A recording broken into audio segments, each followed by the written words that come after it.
Good evening from Los Angeles. I'm Jason Johnson in for Chris Hayes. Throughout the year, Donald Trump's idea of law and order has been to prosecute his perceived political enemies on dubious corruption charges while using armed mass federal agents to abduct migrants from American streets. But the administration's point man for that mass deportation campaign, border czar Tom Homan, is caught up in an alleged corruption scandal of his own, whose existence was first reported by MS Now. And tonight we have more exclusive reporting that during Donald Trump's transition to power, some of his people knew Homan was accused of serious political corruption, and they hired him anyway. Back in September, MS Now was the first to report Homan's alleged involvement in a $1 million scheme to award contracts to cronies in exchange for kickbacks. As part of an FBI sting investigation into that scheme, federal agents recorded Homan accepting $50,000 in cash and a paper bag from an undercover agent last year, shortly before Trump's election, according to sources and documents reviewed by MS Now. A source briefed on the sting told MS Now the money for Homan, quote, was placed in a bright yellow bag from Cava, the fast casual chain specializing in Mediterranean fare, and one of the undercover agents remarked to Homan as he made the handoff, "We both know there's no Cava in that bag." But it was still something spicy. How could a guy who was a subject of an open federal bribery investigation even pass the background check to work in a sensitive government field like Homeland Security? Well, according to exclusive reporting today by MS Now reporters Carol Leonnig and Ken Dilanian, none of the usual checks applied to Homan and his nomination by Trump as border czar.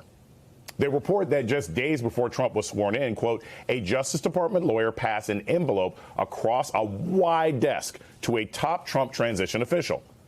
That official was Emil Bovee, a lawyer who had defended Trump in his criminal trial in New York and who currently serves as a federal appeals court judge thanks to a nomination from Trump. And the envelope that Bovee received was a one-page summary of the ongoing bribery investigation against Homan. As he read the contents of the envelope, Bovee closed his eyes and grimaced, according to two people briefed on the meeting. Giving Bovee that memo was an unprecedented move, but, quote, a small group of career lawyers at the Justice Department felt an urgency to share this sensitive information with the president-elect's team as soon as possible. Because, quote, justice officials felt sure Homan would not be able to obtain a security clearance based on the evidence gathered in the corruption probe. But the Trump team didn't quietly cut Homan loose. It's not even clear what Bovee did with the information DOJ had given him about Homan. What we do know is that Homan did get the job and the security clearance it required, somehow.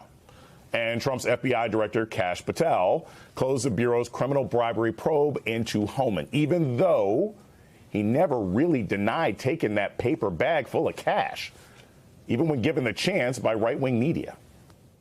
They said that you took $50,000 in cash in a bag from an undercover FBI agent to help them win government contracts in Trump's second term. The DOJ said they concluded there was no criminal wrongdoing, but nevertheless, that story is out there, and I imagine you want to respond to that. Oh, absolutely. Look, I did nothing criminal. I did nothing illegal. And it's hit piece after hit piece after hit piece.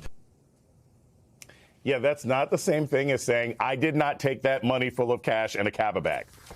Even though the federal government's top law enforcement official, Trump's hand-picked Attorney General Pam Bondi, understands the assignment when it comes to running interference for alleged corruption like Tom Homan's. What became of the $50,000 in cash that the FBI delivered, evidently in a paper bag, to Mr. Homan? Senator, I'd look at your facts. There's a tape, right, with Mr. Homan? I mean, first of all, is there a tape that has audio and video of the transfer of the $50,000? You would have to talk to Director Patel about that. No, I'm talking to you. I don't know the answer, Senator. Yet you do know the answer to that. Don't call me a liar. Carol Leonnig is a Pulitzer Prize-winning MS Now senior investigative reporter who produced that exclusive. She is also the co-author of the new book, Injustice: How Politics and Fear Vanquished America's Justice Department, and she joins me now. Carol, thank you so much for this. We've been following this story for a while. I find it fascinating. For the audience to understand, what is the usual vetting process for someone at a position as high as Tom Homan's? What are the kinds of things that a functional government usually checks for someone like that before they get their position? You know, Jason, I'm really glad you framed the question that way, because everything about this was different than other presidential administrations. The normal way is somebody wins the presidency. In November, every 4 years, there's an election. That person who wins the presidency has a list of names that they and their top aides have considered as prospective appointees, and they submit them to the FBI for background checks. It was very public knowledge on the campaign trail in 2024 that then candidate and former President Trump wanted Tom Homan to serve in some form in his immigration and ultimately his deportation strategy.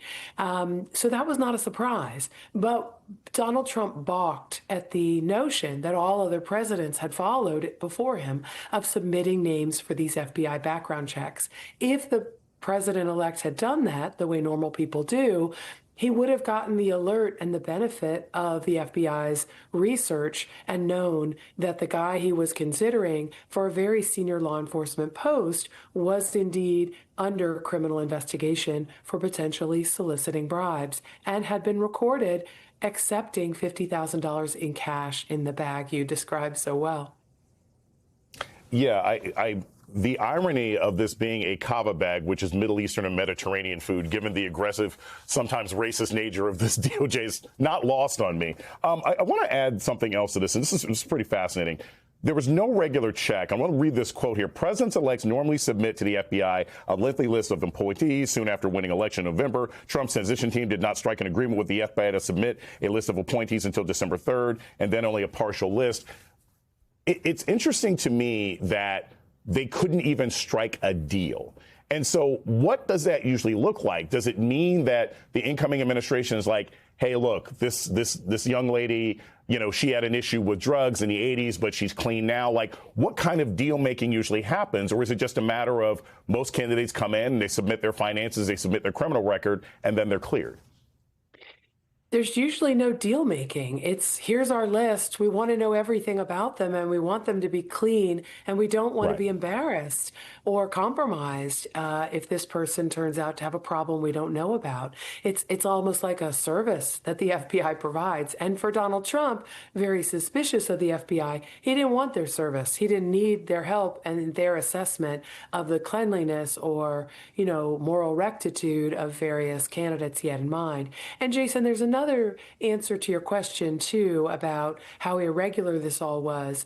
You know, DOJ career lawyers who are involved in public integrity investigations are, in the fall of 2024, champing at the bit to tell somebody in Trump's team about what's going on with Homan, because they're nervous. Hey, they need to know. We don't want the president incoming elect to be caught off guard, but they cannot get the name of a Trump transition official who's been, you know, approved and cleared to get this kind of sensitive information. And so it is not until January, mid-January, days before the inauguration, that they sit across the desk from this appointed transition official, Emile Beauvais, and are able to tell him this is pretty awful news. Sorry to let you know that the guy, Donald Trump, has publicly named as his border czar in November, I think November 10th, is actually somebody that we've had as part of an undercover sting.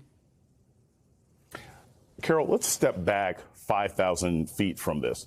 What are the consequences of having someone like this who is so clearly compromised in this position? Because I think what people need to understand, in most federal jobs, I mean, if your debt ratio is out of whack, you know, your security clearance can be snatched from you, right? If you owe too much money here or there, you can't. So what does it mean for the functioning of our government that we could potentially have someone in office who is highly susceptible to bribes, both domestic and potentially international? Well, it's particularly dangerous for taxpayers, and that's why a person like Tom Homan in this situation, this is why DOJ officials believed there was no way he was going to get a security clearance and that he would be suitable for such a job. How could he have access to some of the government's most important secrets and sensitive information if he was a person who might be willing to take money in exchange for things of value? Could a foreign adversary approach him and say, well, let me give you $100,000 in a Chipotle bag? You know, this is the worry that the government has. I'll give you a comparison for this, Jason, which is in Donald Trump's first term, security officials in the career service highly recommended that Jared Kushner, Donald Trump's son-in-law, not receive a top secret security clearance. Donald Trump, then the president in his first term, overruled them. Their decision was based on the fact that he had made a lot of outreach to foreign sovereign wealth funds for financing because he was in dire financial straits and sideways, very much in the red on a very large mortgage in a property. And so the worry, as described by those security officials, was that he was very manipulable. That was their word, manipulable. And in this instance, DOJ officials believed that Homan had already illustrated he was willing to take cash in appearing to promise to steer contracts. What else might he be willing to do?